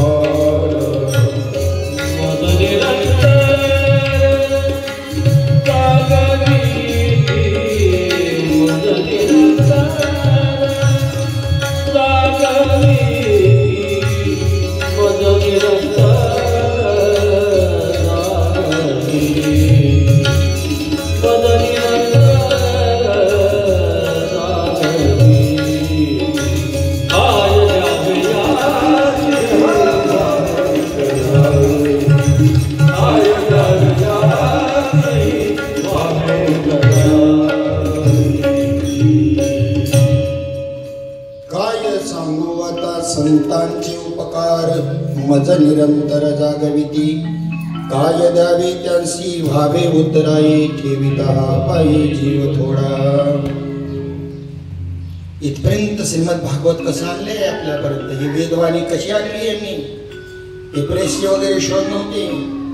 सांगितलं त्या दिवशीच की एकाने एकाला उपदेश करत एक एक वेद मुखोद्गत करून घ्यायचा. 4 शिष्यांना 4 वेद शिकवले आणि सांगितलं. तसं मरायचं नाही दुसऱ्याला, त्या ठिकाणी ते सांगितल्याशिवाय. तसं करत करत आपल्यापर्यंत आले. ठीक आहे, हा पुढचा भाग आहे. वेदाचा तो अर्थ आमाशीचा ठावा. ही वेदाची निंदा नाही. वेदाचा तो अर्थ वेदामावर रुसून गेला, वेदाची निंदा नाही. जर त्यांनी वेद संपादन करून रक्षण नसते केले, मग पुढच्या संतांनी कशावर टीका केली असती. श्रीमद भागवद्गीते भगवद्गीतेवर टीका करण्याकरता संस्कृतचं ज्ञान जर नसतं तर ज्ञानेश्वरी तुमच्या हाताला लागली असती काय. करू नका, तुम्हाला जमत नाही, कोणी सांगितलं नाही, तुम्ही करू नका, पाहिजे तर नाही येत आम्हाला संस्कृत, करू नका. कोण म्हणलं तुम्ही करा. ज्याला जमतंय त्यांना करू द्या ना. खोडच अशी आपल्याला पडली. बाबांनी कुठं सांगितलं का, गप काढ ना. बाबांनी काय सांगितलं, बाबाच्या नावावर लय चाललंय आता ज्याचं त्याचं. बाबांनी काय सांगितलं, बाबांनी काय नाही सांगितलं. सगळ्यात शेवटी मला सांगितलं, ते सांगितलं का सगळ्याची तोंड गप होते. कारण देह ठेवायला माझ्याकडे आली, आमच्याकडे आली. सांगणार आहे मी, पुस्तकच काढणार आहे. बाबांनी काय सांगितलं, नावच त्याचं हेडिंगचे असणार. तुम्हाला त्याच्या आधी सांगितले ते नंतर बात होते सगळं. शेवटला जे सांगितलं ते खरं असतं. अंतिम सत्य म्हणतात त्याला. ती प्रकाशित करणार आहे मी. बाबांनी काय सांगितलं ते आता वेळ नाही सांगायला. नाही सांगितलं असतं काय सांगितलं. काय साधकाची लक्षणे ती. राम आणि कृष्ण तुमचे शत्रू आहेत काय. बोलताना जरा काय तारतम्य आहे का. ठीक आहे, नामरूपी साधन सांगत असताना युक्तीने संतांनी पाहा कशा युक्तीने सांगितले. तुमची भाषा कुठे, त्यांची भाषा पहा. नामाकडे घेऊन जात असताना त्यांची भाषा पहा. तुलसीदासांचीच भाषा पहा. मी सांगतो तुम्हाला, तुलसीदासजी म्हणतात राम ने तो एक अहिल्या का उद्धार किया, लेकिन भगवान राम के नाम ने भगवान रामाने एका अहिल्याचा उद्धार केला, पण भगवान रामाच्या नामाने अहिल्याच्या अगोदर आणि अहिल्याच्या नंतरही असंख्य जीवांचा उद्धार केला. असं बोलायला काय आलं रे? प्रवृत्ती मार्ग बी खंडित होत नाही, निवृत्ती मार्ग बी तुम्हाला स्थापित करता येतो ना. याला बुद्धी लागते. बाबाचं सगळं जाऊर होतं. बाबाचं नका सांगू तुम्ही, सगळ्याच्या हातीत गेलेला महात्मा होता. जी गोष्ट याच्यातून परमार्थ मार्गातून बाधच झाली होती ना, अष्टसात्विक भाव, त्या भावेविन भक्ती, भक्तीविन मुक्ती, बळेविन शक्ती, तर त्याचं पुनरुज्जीवन करण्याकरता त्यांनी स्वतंत्रपणे त्या ठिकाणी मार्गदर्शन केलं आणि उद्धार केला. त्याला म्हणतात ना, धर्माचं कार्य केलं. आणि ती गोष्ट प्रेरित होण्याकरता सांगितलं. आयुष्यभर ऐकायचंय, जन्म ऐकत आला, बस झालं ऐकणं. कीर्तन ऐकता असतं, बसा मांडी घालून, लावा ध्यान मुद्रा आणि करा चिंतन. होऊ द्या ती अवस्था, ठेवू द्या नाव आम्हाला, लोळा गडबडा, ठेवतील नाव, होऊ द्या आमच्यावर केस, आम्ही स्वीकारतो. ही भूमिका का अंगीकारावी लागली? समाजातून ती गोष्ट बाधच होऊन गेली होती म्हणून. आता मी म्हणेन त्याची आवश्यकता नाही तसं करण्याची. वारंवार संतांचे अवतार का होतात? तर कालगतीनुसार बदलायचे. सिद्धांत नाही बदलायचा, साधना नाही बदलायची, पद्धत बदलायची आहे, मीडिया बदलायचा आहे. हा मीडिया आहे, मीडिया बदलायचा आहे. आता कसा मीडिया स्वीकारला तुम्ही? कोणता? काय म्हणतात त्याला? व्यवहारातले विचारतोय. जरा मी इकडे यायला मला टाइम लागतोय म्हणून विचारतोय. तुम्ही बी गेले का माझ्या बरोबर? असू द्या, माझ्या बरोबरच यायला पाहिजे तुम्ही बी, पण थोडस जरा अलीकडे असाल तर सांगत चला, बोलत चला. युट्यूब लाईव्ह, सोशल मीडिया म्हणा. सोशल मीडिया हा जसा सगळ्यांनी अंगीकारला, अरे अंगीकारला की नाही, माध्यम आहे ते.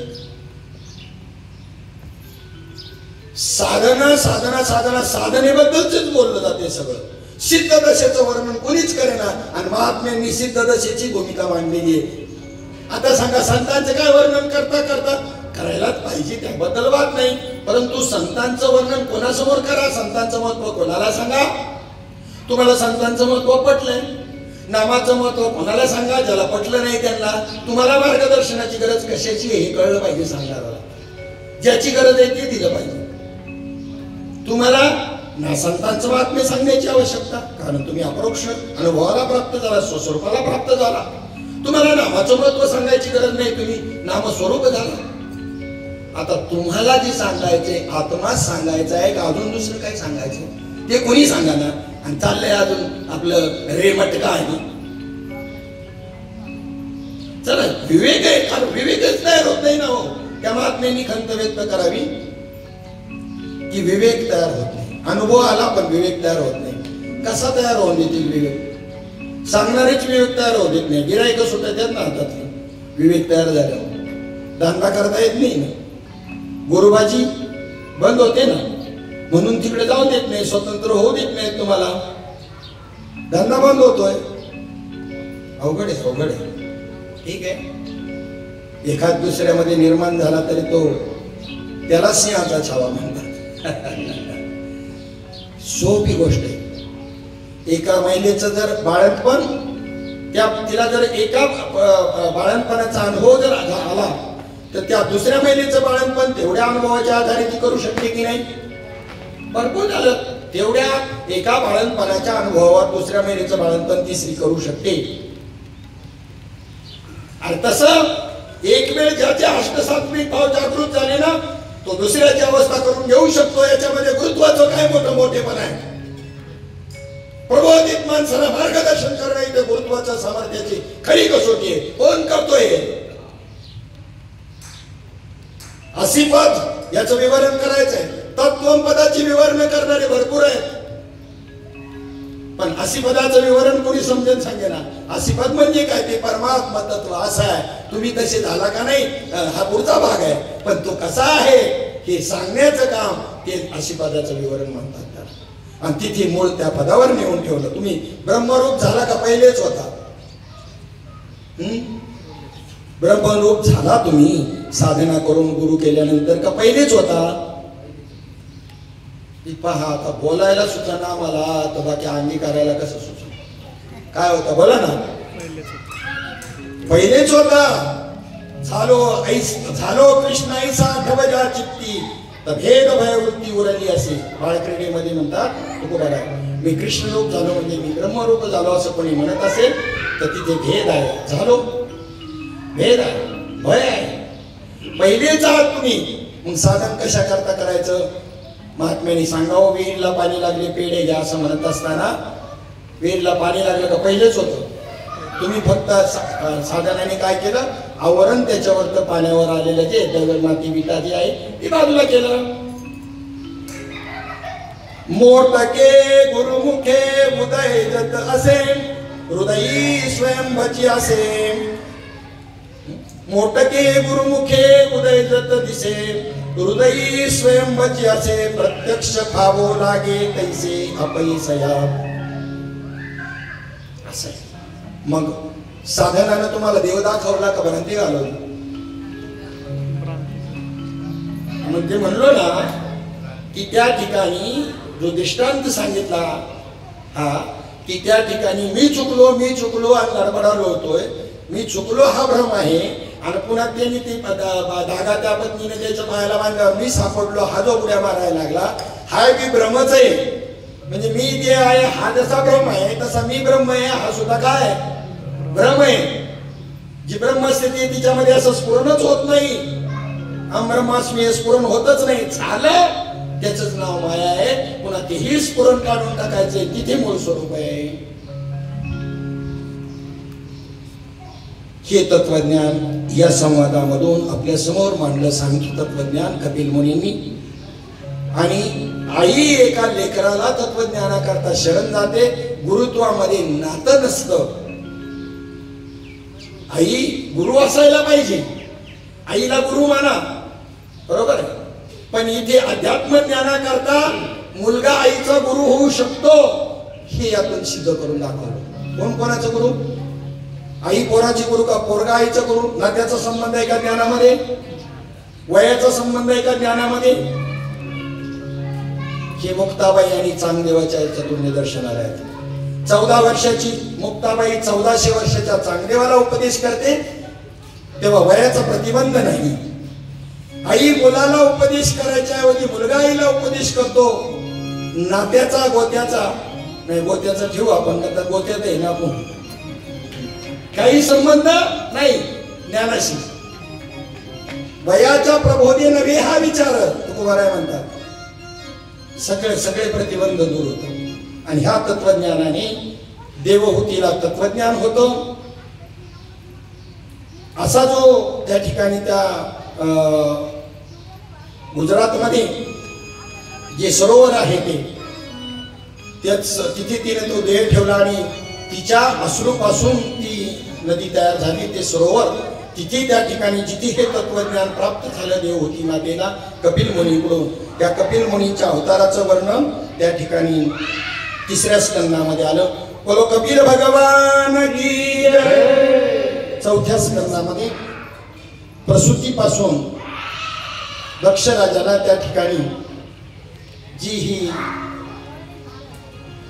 कन्या झाली ती कथा आलेली दक्ष राजाची कथा हा दक्ष राजा जो आहे एक वेळेला सभेमध्ये आलेला असताना त्याला प्रजापतीचं पद दिलेलं आहे ब्रह्मदेवानं आणि त्या ठिकाणी सगळे उठून उभे राहिले पण भगवान शंकर उठून उभे राहिले नाही कारण ती आपल्या स्वस्वरूपामध्ये असल्यामुळं त्यांनी फक्त बसूनच थोड्याशा वृत्तीवर होती म्हणून नमस्कार केला अवमान नाही केला परंतु ह्याला अभिमान अहंकारामध्ये त्या ठिकाणी सगळे उभे राहिले पण आपल्याला त्या ठिकाणी हा आपला जावई हा मुद्दाम उभा राहिला नाही त्याच्या अंतःकरणामध्ये अहंकार आहे म्हणजे याचा अहंकार त्याच्यावर आरोपित केला यांनी म्हणून राग आला त्याची निंदा केली पण भगवान शंकर शांतच बसले पुन्हा खास त्याचा चांगल्या पद्धतीने अपमान अजून व्यवस्थित झाला नाही म्हणून कणखल क्षेत्रामध्ये हरिद्वारला जे कणखल क्षेत्र आहे तिथे एक मोठा यज्ञ आरंभला सर्वांना पाचारण करायचं पण भगवान शंकराला मात्र आमंत्रण दिलं नाही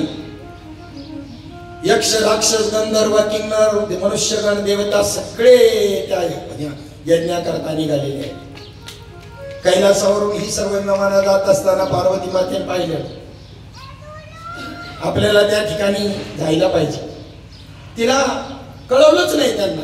पण दुसऱ्याकडून ज्या वेळेला कळत, तुला माहित नाही, तुझ्या बापाच्या घरी येत नाही, तुलाच माहिती नाही. आणि माहेरचं ना सुख काय असतं ते त्यांना माहिती.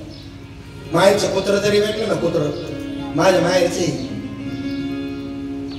खाती एकाच गाती एकाच.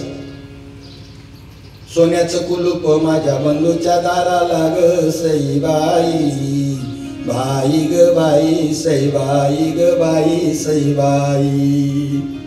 त्याच्या आधी काय? वाटच्या वाट सरा नको. म्हणा ना. आता माझं टायमिंग मुळे गडबड व्हायला लागली ना. वाटच्या वाट सरा काय पाहतो डोंगराने सईबाई, बाई ग बाई सईबाई ग बाई सईबाई. सोन्याचं कुलूप माझ्या बंधूच्या दाराला ग सईबाई, बाई ग बाई सईबाई ग बाई सईबाई. आता वस्तुस्थिती दिसतं तसं नसतं म्हणून जग फसतं. ऐकणाऱ्यांना वाटायचं काय हिचा भाऊ लई मोठा, असं सोन्याचं कुलुपीच्या बंधूच्या दाराला. पण वस्तुस्थिती तसं नव्हती. सोन्या नावाच्या सावकाराचं कर्ज झालं होतं, जप्ती आणली होती घरावर, त्याने कुलूप ठोकलं होतं. वस्तुस्थिती अशी होती. पण तरीही गाती, भावाचं गुण गाती. साधं नाही, माहेरचं सुख साधं नाही.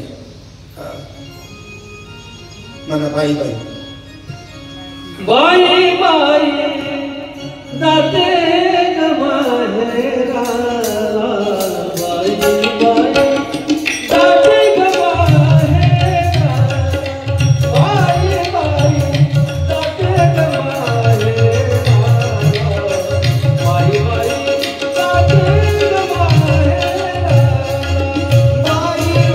जाते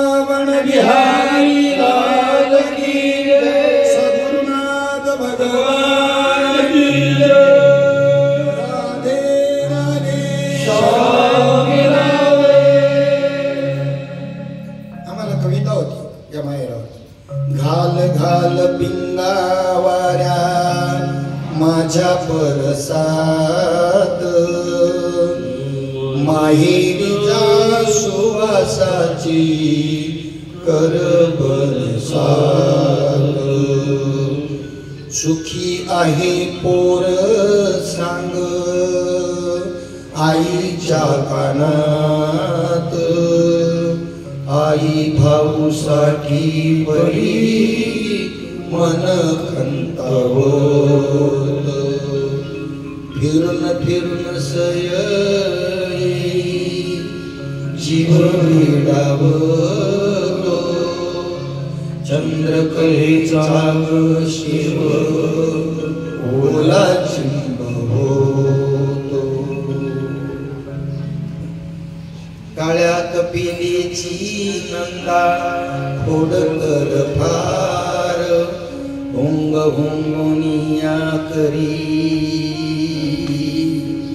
मजसी बेजार घाल घाल पिंगावाऱ्या माझ्या पुरसात माहेरी जा सुवासाची कर साथ माझे माहेर पंढरी बोला माझे माहेर पंढरी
माझे माहेर पंढरी आहे भीवरेच्या दिली.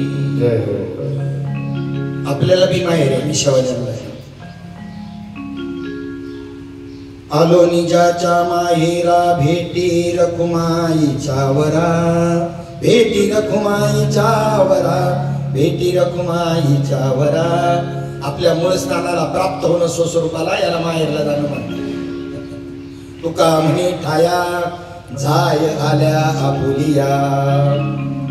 जिथून तुम्ही आला मूळ स्वरूपामधून तिथं तुम्हाला परत जायचंय ते तुमचं माहेर आहे. शिवजींना विचारते कोण?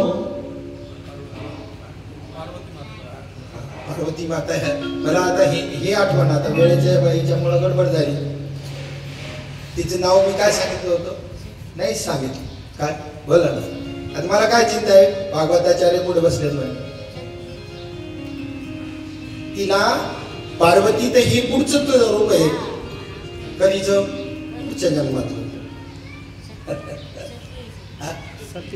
सती. वा शाबास. सती सती परवानगी घ्यायला गेली शिवजींना. म्हणजे एकदा ध्यानात बसले तर किती महिनाभर बसत आहेत का 6 महिने काय माहिती. हाय तर अजून मूर्तीवर ते घ्या विचारून पटकन गेली. माझ्या बाप्पाच्या घरी असं नाही म्हणली. लय हुशार असतात या महिला. बघा ना बोलण्याचं सुद्धा टेक्निक यांच्याकडून शिकावं. तुमच्या सासऱ्याच्या घरी माझ्या बापाच्या आणि तुमच्या सासऱ्याचा फरक आहे बरं का. आपलेपणाचं नातं लावलं का परवानगी मिळते. तुमच्या सासऱ्याच्या घरी म्हणली. माझ्या बापाच्या म्हणल्यावर तिथं आडवं येते थोडस काय परवानगी देतील की नाही. हिचं काय करायचं. माझं म्हणल्यामुळं आपलेपणाचा भाव तयार होतो. म्हणून तुमच्या सासऱ्याच्या घरी ना असा असा येत नाही.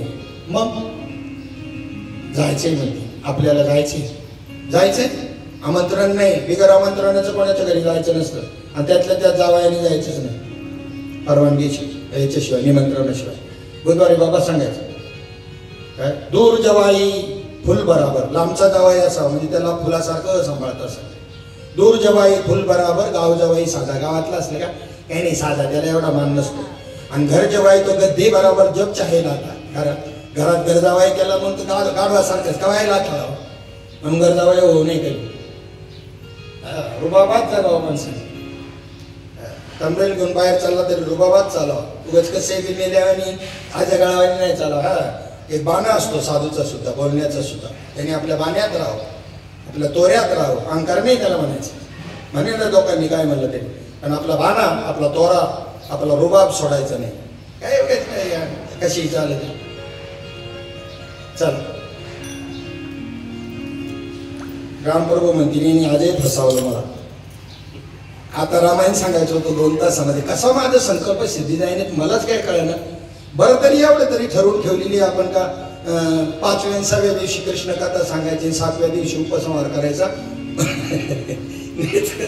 मला वाटत नाही राजा परीक्षेची जर आमचा 4थ्या दिवशी येतोय म्हणजे आम्ही काय भागवत सांगत असो याच्यावर अंदाज घ्या.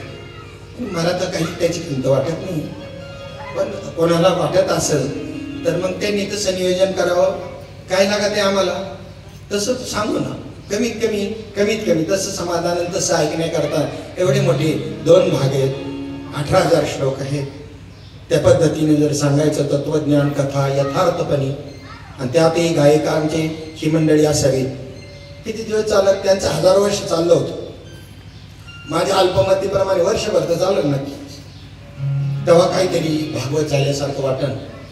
आता तर एवढं कठीण झालं की 3 तास किंवा 4 तास सकाळच्या सत्रात आणि दुपारच्या सत्रामध्ये संध्याकाळच्या 3-4 तास अशी भागवत कथा चालायची 10 वर्षापूर्वी. आता एका टायमावर भागवत कथा आली. संध्याकाळी 4 तास बी नाही, त्यांच्या वेळेनुसार ठरवायचं. त्यांचा उद्धार होण्याचा आहे का? उद्धार होईल या लोकांचा? यांच्याकडे वेळच नाही. भागवत सामान्य गोष्ट नाही. भागवत सप्ताह का करायचं हे मी सांगतो की सर्वांना त्याच्यामध्ये सेवेची संधी मिळावी म्हणून कितीही धनाढ्य असला तरी प्रत्येकाला त्यात सामील करून घ्यावं. एका लग्नाला जेवढा खर्च येतो तेवढा खर्च आणि सर्वांनी मिळून त्या पद्धतीनं वैभवामध्ये भागवत करावं. मला वाटतं मी कधी असं म्हणतो की आम्ही त्या भागवताचं जे आहे ना हे काय केलेलं आहे त्या पद्धतीने ह्या ग्रंथाच्या दृष्टीनं अधपतन केलेले आहे. काय लागतं भागवताला हे सांगून काही नाही लागत, हे सांगून आम्ही भागवताचं अधपतन केलेलं आहे असं मला आता वाटायला लागलं. वर्षातून एकदा का होईना, आणि नाही झालं तर असंच सांगावं कधी वाटतं का काय सांगावं. मी अधपतन केले भागवताचं, आमच्या गोष्टीचा विषय नाही. एका ठिकाणी भागवत करण्याचा प्रसंग आला.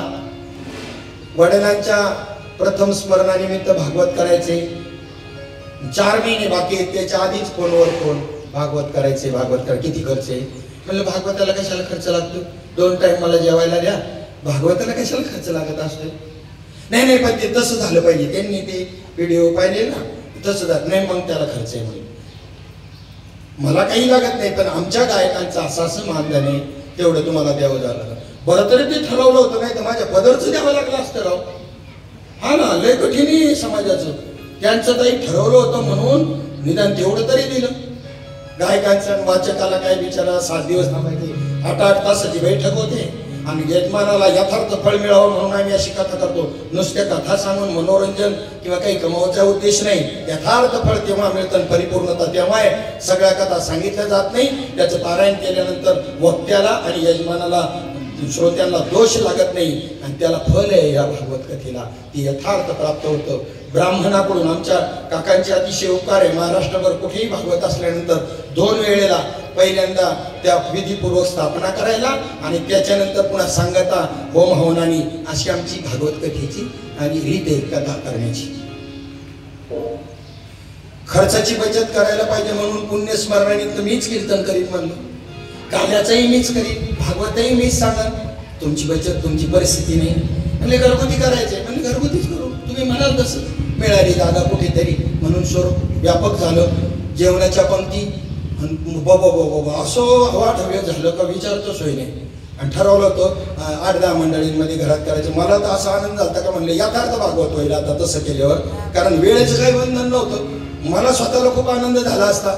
रात्रंदिवस चालून दिलं असतं. जेवढे बसतील तेवढे बसतील, नाही तर यजमान बसला तर ठीक नाही तर मग केलं, पण नाही तर आपलं चालून दिलं. मला वाटलं होतं मस्त होईल का, पण त्याचं स्वरूप व्यापक झालं का दोष येत असतात. जोपर्यंत संकुल थोडंसं मापात असतं ना तोपर्यंत दोष नसतं येत नसतात. पंथ संप्रदाय उत्कर्षाला आणि व्यापक झाला का समजून जायचं आता दोष आलेच समजायचं. 50 लोकांना जेवण घालायचं म्हणल्यावर टेस्टी आणि पद्धतशीर होणार, एकदम पद्धतशीर. आणि 50,000ला घालायचं म्हणलं तर शक्यता आहे फसण्याची. सोपं नाही ना, मोठ्या नियोजनात फसण्याची शक्यता असते. पुन्हा प्रस्ताव माझ्या समोर आला, यांना कीर्तन द्या ते पुण्यतिथीचं. म्हणलं चालेल, तुमची बचत व्हावी म्हणून मी करत होतो. मी तर भागवत सांगतोय म्हणल्यावर भरपूर झालं ते केलं. त्याच्यानंतर एक महाराज माझ्या बरोबर आले होते. म्हणलं काल्याचं बाबा तुम्ही कीर्तन करा, केलं. त्याच्यानंतर निघाल्यानंतर 1000 रुपये आपल्याला त्यांनी पाकिट दिलं. काही नाही, मी काय, कारण आपण जर बोललेलो आहे तर भागवताला काही लागत नाही, त्यामुळे लय दिली मला 1000 रुपये. काय कमी झाले का 1000 रुपये? जा यायला मला 500 रुपये नाही लागले, आणि 500 तरी शिल्कीत राहत आहेत, म्हणजे त्यामुळे लय झाले. पण तरी बी काय मला उद्वेग आला, मी काही बोललो नाही. आणि ते बी ज्यांनी काल्याचं कीर्तन केलं त्याच्या खिशात घातलं, जसं गेलो होतो तसंच परत आलो. पण काही खंत नाही, खंत थोडी वाटली, पण भांडलो कोणाशी? देवाशी. देवा तू काय परीक्षा पाहायची ना तेवढी पहा रे. माझा सद्गुरू समर्थ आहे, आम्ही या गोष्टीची चिंता करत नाही. आणि सांगू का माझा परमात्मा कसा देतो मला, किंवा त्या सद्गुरू माझा कसा संगोपन करतो आणि कसं देतो. अजून 8 दिवसामध्ये अर्जंट कॉल आला, एक महाराज येणार नाही, जेजुरीच्या जवळ गाव होतं आणि तिथे काल्याचे कीर्तन करायचे. काल्याच्या कीर्तनाला गेल्यानंतर अक्षरशः 10,000 रुपयाचं पाकिट 2 तासाकरता मला भरलं. माझ्या आयुष्यात मी हे पाकिट कधी पाहू शकत नाही. माझा परमात्मा, आमचा परमात्मा आम्हाला देतो, तुम्ही काय देणार रे आम्हाला? काही रोष नाही त्यांच्याबद्दल, कारण मी जर बोललेलो आहे भागवताला काही खर्च लागत नाही. 1000 रुपये कमी झाले का? पण मला ही कला सांगायची मला, की भगवान परमात्मा कसं देतो. 2 तासाची 10,000 रुपयाचं पाकिट पंडितची.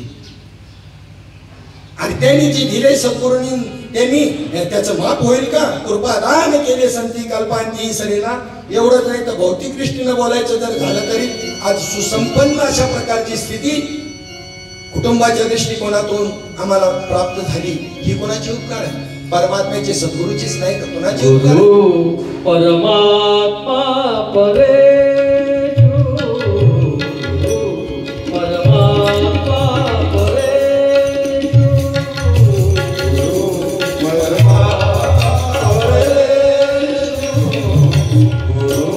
परमात्मा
श्री गुरुची कृपा असल्यानंतर श्री गुरु सारखा असता पाठी राखला इतरांचा लेखा कोण करी. आणि आपली खरी संपत्ती आहे ना, आपली संतती हीच खरी संपत्ती आहे. ते संस्कारवान निघाल्यानंतर जो आनंद होतो ना, मुलाला BSc ॲग्रीला एवढ्या करता पाठवलं का नोकऱ्या पुढे नोकऱ्या मिळणार आहेत म्हणून BSc ॲग्रीला पाठवलं. 3 गावामध्ये 16-17 एकर जमीन आहे. शेती करेल तरी बी उत्कृष्ट त्या पद्धतीनं जीवन जगता येईल या उद्देशानं BSc ॲग्रीला पाठवले. किंवा पुढचा उद्देश आता की MPC UPC मधून तो पुढे जाईल. BSc ॲग्री झाल्यावर मुलाला विचारलं, आता MPC UPCचा फॉर्म भर असा आहे. 80% अभ्यासक्रम BSc ॲग्रीवाल्याला त्याच्यातला असतो, सोपं जाते. ह्या उद्देशानेच BSc ॲग्रीला पाठवलेलं होतं. तर त्यांनी सांगितलं आपल्याला त्या बाजूला जायचं नाही. MPC UPC मधून अधिकारी झालं, त्या खात्यांमधून गेल्यानंतर इच्छा नसली तरी भ्रष्टाचार करावाच लागतो. आपल्याला ते जीवन जगायचं नाही.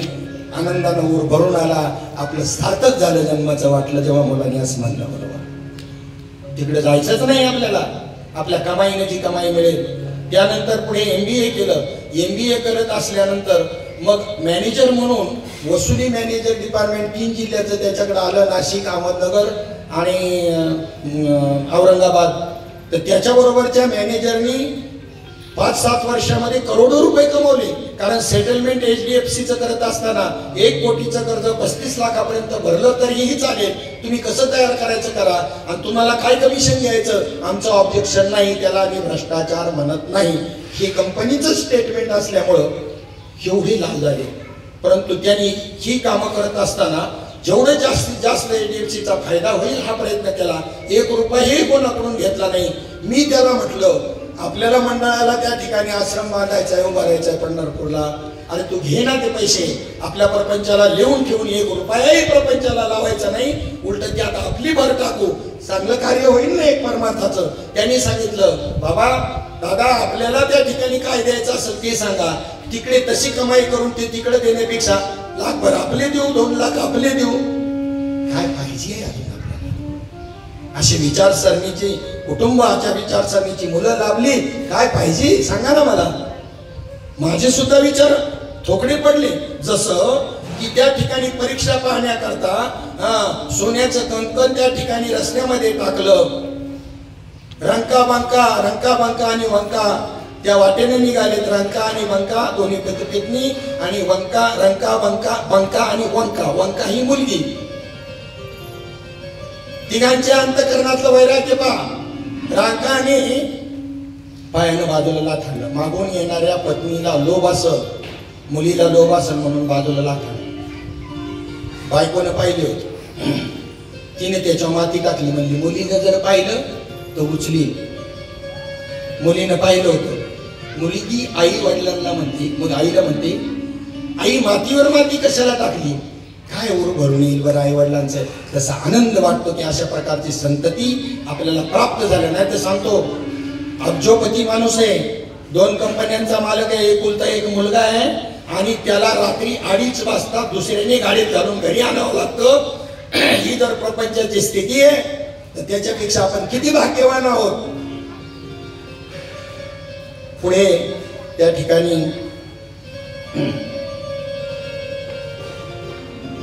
भगवान शंकरांनी सांगितलं, हे का आपल्याला आमंत्रण नाही, जायचं नाही. आणि तिच्या कानावर सुद्धा हे घातलं नव्हतं का तुझ्या पित्याने माझा असा माझा अपमान केलेला आहे, अजिबात नव्हतं घातलं. नाही जायचं आपल्याला निमंत्रणाशिवाय. म्हणजे तुम्ही नका येऊ, मी जाते. कदाचित गडबडीमध्ये निमंत्रण द्यायला विसरले असते. ठीक आहे, तुला जायचं तर जा, सतीला सांगितलं. आणि भगवान शंकरांनी तिला परवानगी दिली. तिला आवरू लागली भगवान शंकर. पेटी भरून द्यायला, बॅग भरून द्यायला. म्हणजे एकही वस्तू हिची ओळख इथं शिल्लक राहता कामाची नाही. अंतर्ज्ञानाने कळलं होतं पुढे काय होणार आहे. एखादी वस्तू जरी इथे विसरून राहिली आणि त्याचं माझं चित्त जर अडकलं तर ध्यानामध्ये प्रतिबंध निर्माण होईल. स्वतः बॅग भरायला मदत केली, काही विसरून राहू नये म्हणून. कोणी? भगवान शंकराने. आणि ती गेल्यानंतर बसली ध्यानाला.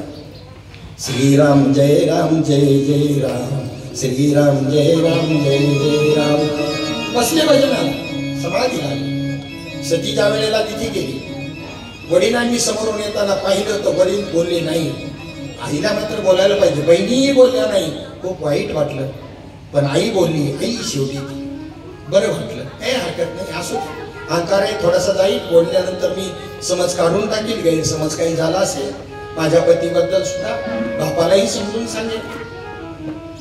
परंतु यज्ञ मंडपात गेल्यानंतर सर्व देवतांना ते यज्ञातून मिळणारा शेष भाग त्यांच्या अधिष्ठान मांडून ठेवण्यात आलेला होता.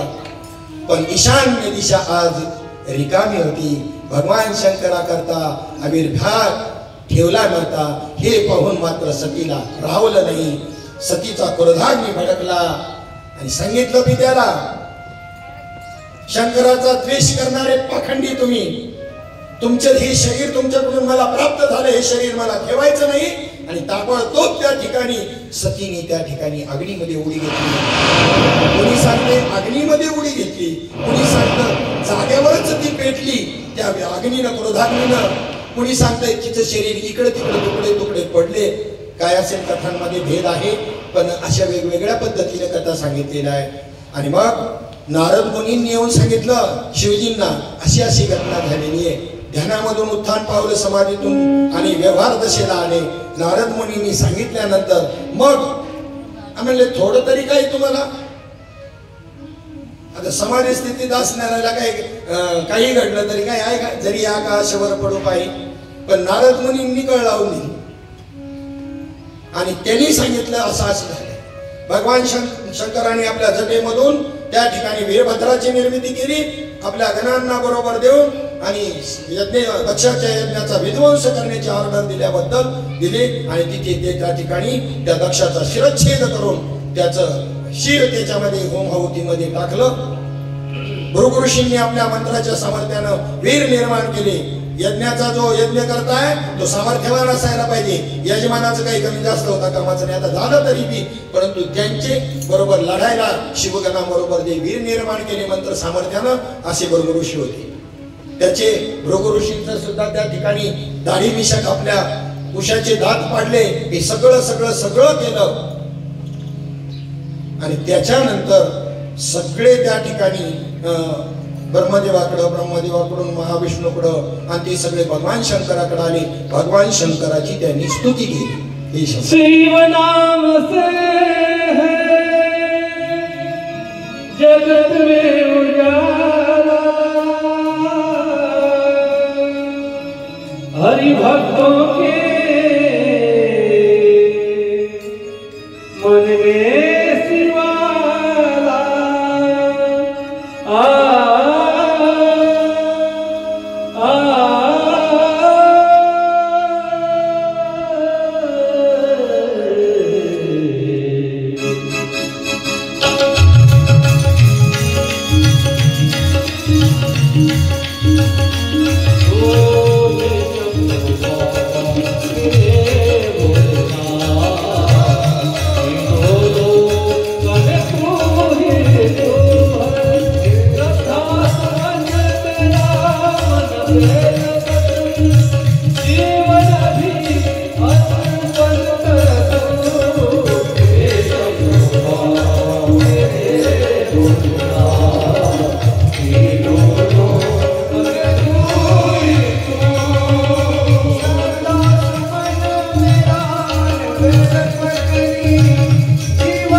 भगवान शंकर प्रसन्न झाले.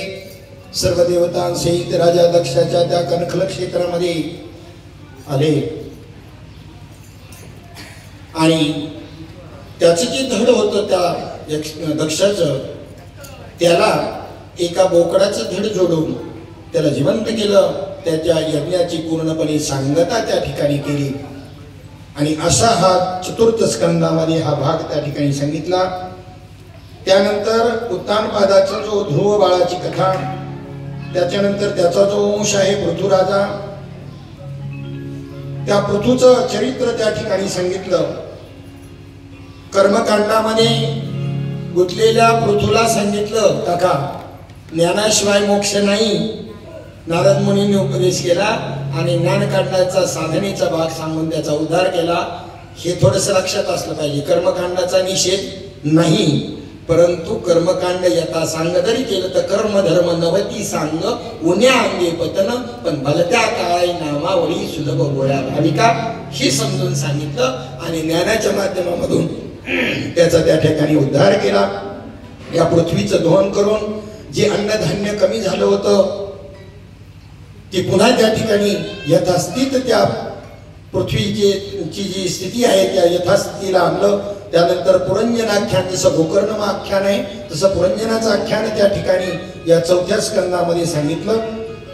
प्रचेतांची कथा त्या ठिकाणी या चौथ्या स्कंदामध्ये आली. पाचव्या स्कंदामध्ये राजा जडभरताची कथा आली. सहाव्या स्कंदामध्ये अजामिळाची कथा आली. नाईलाज आहे आपला आता वेळेच्या अभावी. त्यानंतर वृत्रासुराची कथा ही त्या सहाव्या स्कंदामध्ये आली. सातव्या स्कंदामध्ये नारद युधिष्ठिर संवाद आणि प्रल्हादाची कथा आली हिरण्यकश्यपूच्या माध्यमामधून. आठव्या स्कंदामध्ये त्या ठिकाणी गजेंद्राख्यान आलं. त्यानंतर समुद्रमंथनाची कथा त्या ठिकाणी त्या स्कंदामध्ये आली. मोहिनीचा अवतार जो झाला तो. त्यानंतर वामनांची कथा, वामन अवताराची कथा या आठव्या स्कंदामध्ये आली. नवव्या स्कंदामध्ये मत्स्य अवताराची कथा आली. प्रभू रामचंद्रांच्या चरित्राचा भाग आला. थोडक्यामध्ये आता उद्याला पाहू, आजचं गेलं उद्यावरती, काही इलाज नाही त्याला. आणि त्यानंतर कृष्ण भगवंताचं चरित्र सुरू होतं. आता उद्याचा संकल्प आजच करणं उचित नाही, पण तरी ह्या विषयाला आपण सोडणार नाही. कृष्ण चरित्र थोडंसं तरी 1 तास आपला प्रभू रामचंद्रांच्या चरित्रामध्ये आपण निश्चित करू, त्याच्या पुढे जाणार नाही. आणि उरलेले 3 तास उद्याच्या सत्रातले, सकाळचा 1 तासानंतरचं दुपारचं, त्याच्यामध्ये कृष्ण जन्माच्या कथा आणि बाललीला पाहण्याचा प्रसंग 2 दिवसामध्ये करूया. आणि आजच्या कथेला या ठिकाणी आपण विराम देऊया.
सद्गुरुनाथ भगवान